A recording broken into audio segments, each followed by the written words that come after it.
Salut à tous, aujourd'hui les marchés sont toujours au plus haut et ça peut en inquiéter certains et aujourd'hui on va s'intéresser surtout à un indicateur et aussi répondre à une question, est-ce que nous sommes en bulle, est-ce qu'on est entré en bulle? Alors dans cette vidéo évidemment on va répondre à une question, est-ce que le marché boursier aujourd'hui est en surchauffe? Évidemment on regardera l'indicateur phare que je vais te montrer juste après et pourquoi il indique que le marché est surévalué aujourd'hui. On fera une comparaison également avec les crises qu'on a eues d'ailleurs en 2000, 2008 évidemment et puis aussi on va parler des limites de cet indicateur et à la fin de la vidéo je te dirai quelle stratégie tu peux adopter toi pour éviter justement en ce moment peut-être les pièges avec des marchés qui sont assez hauts. D'ailleurs tu peux en profiter pour mettre un petit like à la vidéo, ça permet de soutenir la chaîne et je te remercie grandement. Alors si on regarde déjà dans un premier temps le CAC 40, les marchés, le S&P 500 et le Nasdaq, on regarde un petit peu où on en est en ce moment. Si on regarde le CAC 40 qui est l'indice français, eh bien aujourd'hui on voit clairement qu'il a repris un peu de couleur parce qu'il faisait un peu pâle figure pendant quelques mois d'ailleurs la fin d'année 2024 et aujourd'hui on est retourné à des plus hauts, autour des 8200 points. Si on regarde sur 5 ans, le CAC 40 est plutôt à une performance quand même plutôt moyenne, parce qu'on est à plus 36% sur 5 ans. Si on passe sur le S&P 500, qui représente les 500 plus grandes entreprises du marché américain, on voit en un an que la performance a été quand même exceptionnelle. Sur le S&P 500, on est quand même à plus de 22%. Si on regarde sur 5 ans, on est à plus de 83%, donc vraiment là on est à des maximales aujourd'hui, et on n'a jamais fait mieux. Si on regarde sur un maximum, on voit très clairement une belle performance du S&P 500. Si on regarde maintenant le Nasdaq 100, ici, donc un indice beaucoup plus volatile et orienté un peu plus sur la technologie, mais avec des sociétés non financières, on voit clairement que la performance a été similaire quand même à celle du S&P 500, même un petit peu moindre sur un an.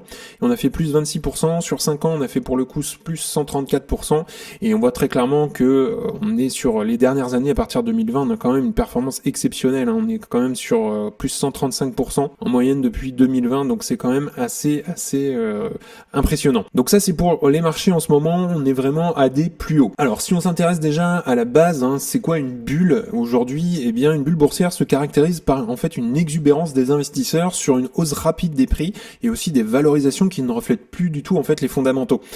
Aujourd'hui, quelques facteurs que j'ai pu relever qui pourraient alimenter éventuellement cette bulle. On a l'IA évidemment, avec l'intelligence artificielle et aussi l'innovation technologique, puisque les promesses d'intelligence artificielle et des avancées technologiques poussent évidemment les investisseurs à se remettre sur les valeurs technologiques. On le voit évidemment avec Nvidia qui est un bon exemple. Deuxième point que j'ai relevé, c'est un optimisme économique, c'est-à-dire qu'en fait le scénario du soft landing, c'est-à-dire un atterrissage en douceur de l'économie notamment, avec une baisse tranquille des taux d'intérêt, eh bien ça peut alimenter évidemment l'euphorie sur les marchés. Et puis le dernier point à ne pas négliger, c'est le retour de Donald Trump. En fait sa réélection stimule les espoirs d'un marché favorable aux entreprises. Donc voilà les trois facteurs qui peuvent alimenter évidemment une éventuelle bulle. Alors si on compare avec notamment celle qu'on a eue en 1999, donc à l'époque en fait l'euphorie concernant simplement Internet et les nouvelles technologies, aujourd'hui c'est l'intelligence artificielle qui est vraiment au centre des débats avec des valorisations parfois extrêmes, on le voit notamment sur Nvidia. Aujourd'hui si on regarde le marché, on est plutôt à un ratio de 38, ce qui est assez élevé, on était à 44 d'ailleurs en 1999, donc on est quand même à des plus hauts.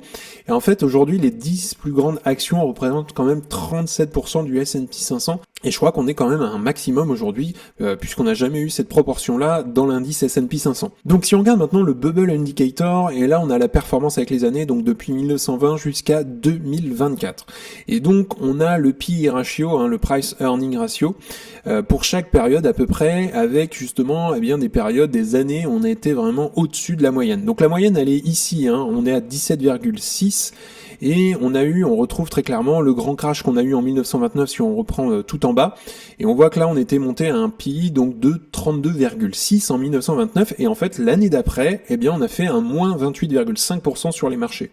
Si on continue, donc on était plutôt dans la moyenne après, à partir de 1920, on a eu une traversée du désert d'ailleurs un petit peu, et dans les années fin 1970, enfin dans les années 70 à peu près, on est revenu justement en 1968 à un PI de 22. Vous me direz que c'est pas super élevé, mais l'année 1969, on a fait quand même un moins 11,4%, donc ça reste assez, on va dire, raisonnable par rapport à ce qu'on a pu connaître après. Si on continue, on a une petite traversée du désert, là on avait un marché qui était un peu sous-évalué par rapport à la moyenne d'ailleurs, et puis on est remonté en 1999 avec un plus haut historique d'ailleurs, on était à 44,2, donc le PI, et l'année 2000 on a fait moins 10%, et après ça a été quand même une traversée du désert jusque pendant quelques années d'ailleurs après. Si on regarde en 2007, donc on avait un PI ici à 27,6 et l'année d'après en 2008 on a fait quand même moins 38,5% et ça a continué d'ailleurs, on est arrivé même jusqu'à moins 50% cumulé à la fin justement. Et puis si on regarde le Covid-19 en 2021 on était à 38,6, là c'était quand même assez élevé, on se rapprochait d'ailleurs de la bulle internet en 2000 et en 2021, donc en 2022 ensuite on a fait un moins 19% mais c'était un crack assez rapide d'ailleurs qu'on a eu et là on est si on regarde actuellement en 2024, autour des 38. Ça revient d'ailleurs au niveau qu'on avait au niveau de la pandémie. Et pour l'instant, on est à des niveaux élevés. On l'a vu d'ailleurs sur les graphiques du S&P 500, même du Nasdaq. On est vraiment à des plus hauts en ce moment. Et faut pas se le cacher, on a un marché qui est quand même assez cher. Donc si on regarde ça et qu'on compare notamment avec les crises passées, et on va voir ce que ça donne. On a la bulle Internet en 2000. Le ratio, il était à 44, on l'a vu. Et ensuite, on a une explosion de la bulle. Le Nasdaq, lui, il a perdu 78% en 2 ans. Donc, il faut être solide intérieurement pour tenir, évidemment, pendant 2 ans, puisque après, ça s'est rattrapé.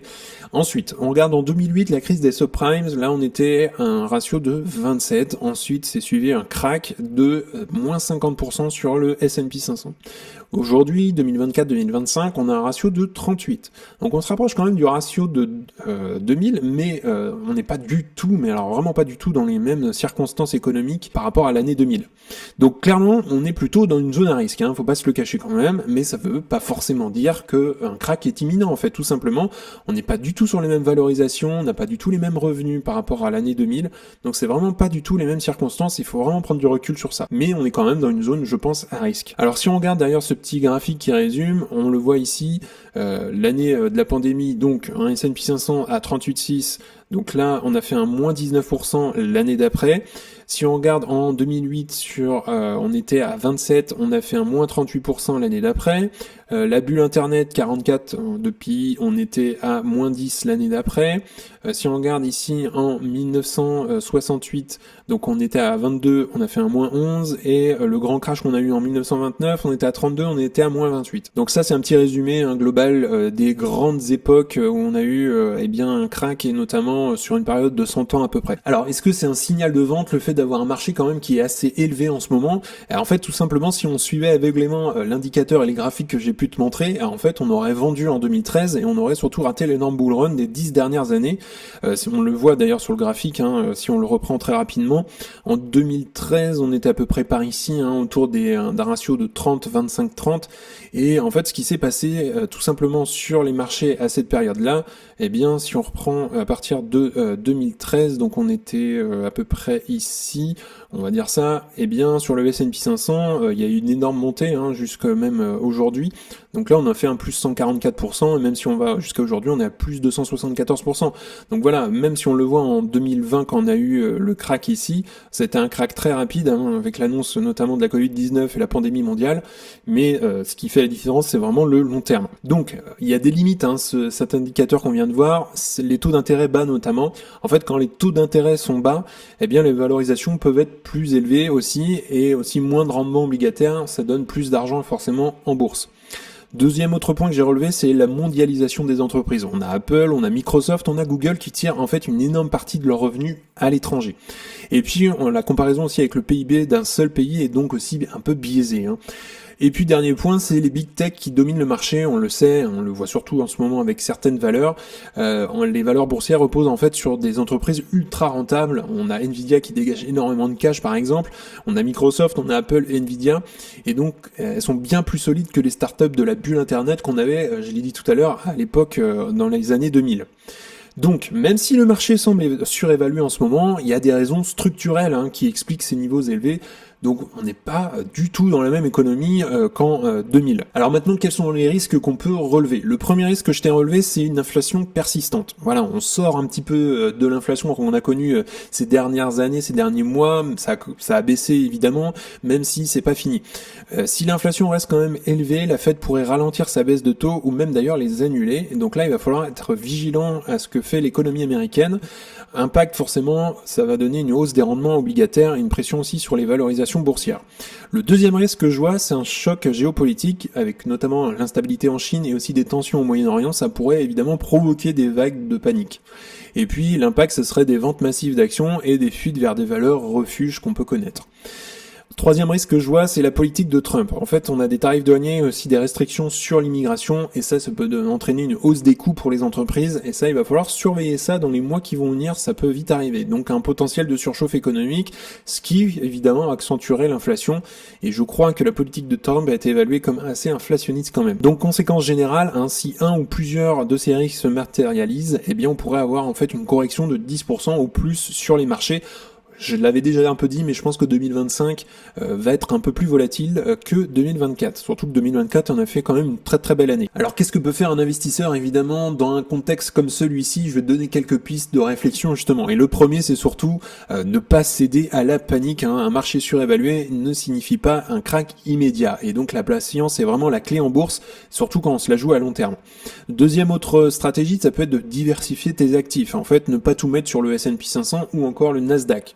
Ajouter peut-être d'autres classes d'actifs, ça peut être des ETF value, exposés d'ailleurs sur d'autres régions du monde, ça peut être l'immobilier, l'or, la crypto. Troisième autre point, peut-être mettre en place aussi une stratégie de DCA, donc Dollar Cost Averaging, donc c'est une moyenne d'achat, en fait, investir progressivement et non en une seule fois. Ça peut être acheter justement des petites tranches, ça permet aussi de lisser un petit peu le risque sur le temps. Et puis dernier point, peut-être garder aussi du cash pour les opportunités, c'est ce que je fais un peu plus en ce moment d'ailleurs, c'est gonfler un peu plus ma trésorerie, puisqu'une correction égale une opportunité d'achat, il faut vraiment le voir comme ça, il faut le voir comme les soldes en fait. Donc avoir 10 à 30% de cash disponible peut être une bonne idée dans un contexte comme celui-ci. Prudence notamment sur les actions, éviter peut-être les titres surévalués, revoir ses positions sur les valeurs qui ont explosé. Deuxième autre point, c'est peut-être aussi de diversifier, comme je le disais, géographiquement, les marchés émergents, mais aussi il y a l'Europe. Favoriser peut-être aussi les entreprises, être un peu plus sélectif sur les entreprises à cash flow stable, donc avec peut-être des dividendes solides, un secteur défensif, la santé, la consommation de base. Deuxième autre point, c'est la stratégie obligataire adaptée. Peut-être un risque sur les obligations longues, si l'inflation revient, ces actifs vont souffrir évidemment. Privilégier peut-être les obligations à court terme ou évidemment de haute qualité. Autre point, c'est intégration aussi d'actifs alternatifs. On a les matières premières, il y a l'or, l'argent, les énergies renouvelables. On a aussi les hedges, les options, protection contre une baisse brutale des marchés, et puis aussi l'immobilier, les infrastructures, qui est un actif réel et qui résiste aussi à l'inflation. Donc mon avis, petite conclusion sur ce qu'on vient de voir aujourd'hui, eh bien je trouve que le marché est quand même cher, mais ça ne veut pas dire qu'il va exploser demain. En fait, ce qu'il faut, c'est vraiment une stratégie long terme et aussi un mindset solide. Il faut vraiment travailler cette culture de la sagesse, et puis aussi être toujours en questionnement, en réflexion, et ne pas prendre des décisions vraiment à la va-vite. C'est vraiment dans ces moments-là qu'on fait les pires erreurs. Donc un petit récap de ce qu'on a vu aujourd'hui. L'indicateur qu'on a vu dans le graphique peut être un signal d'alerte, mais pas une certitude évidemment. On est quand même sur un marché assez haut. On a les taux bas et la mondialisation qui justifient en partie ces valorisations, même si les taux sont pas hyper bas par rapport à ce qu'on a pu connaître d'ailleurs dans la période 2013. Et puis aussi avoir peut-être une stratégie DCA et garder du cash pour investir en cas de correction. Il faut vraiment le voir comme évidemment des soldes. Et il faut vraiment faire aussi nos analyses auparavant, puisque quand le crash arrive, il faut être prêt à appuyer sur le bouton. Alors je le rappelle ici, je donne pas de conseils d'investissement, c'est hyper important que tu fasses toi tes propres analyses, tes propres recherches si tu souhaites investir, et après tout ça reste bien ton argent. D'ailleurs tu peux me dire toi en commentaire sous la vidéo ce que tu penses, si on est dans une bulle ou pas d'ailleurs, qu'est-ce que tu penses des marchés qui sont vraiment assez hauts en ce moment, n'hésite pas à partager ton avis. Également si tu souhaites aller plus loin et accéder à You Can Invest App, c'est le premier lien dans la description. En fait dans ton espace membre tu auras accès à ma watchlist avec mes objectifs de prix, les best stocks, c'est-à-dire les meilleures actions à détenir dans ton portefeuille, un discothèque cash flow pour estimer évidemment le juste prix à payer pour une action. Tu auras accès à une communauté privée d'investisseurs, et le gros plus en fait ce sont les appels individuels avec moi-même pour t'accompagner dans ta stratégie et faire grossir ton patrimoine, donc c'est-à-dire analyser des actions, analyser ton portefeuille, trouver des opportunités et avoir une stratégie, un mindset solide. Donc c'est le premier lien en description si tu souhaites nous rejoindre. En tout cas on en a fini pour aujourd'hui, n'hésite pas à liker la vidéo, à t'abonner, ça fera grandir la communauté et puis ça me soutient. Si tu souhaites regarder une autre vidéo, tu peux cliquer juste ici. En tout cas je te souhaite une excellente journée et à bientôt pour une prochaine vidéo. Salut!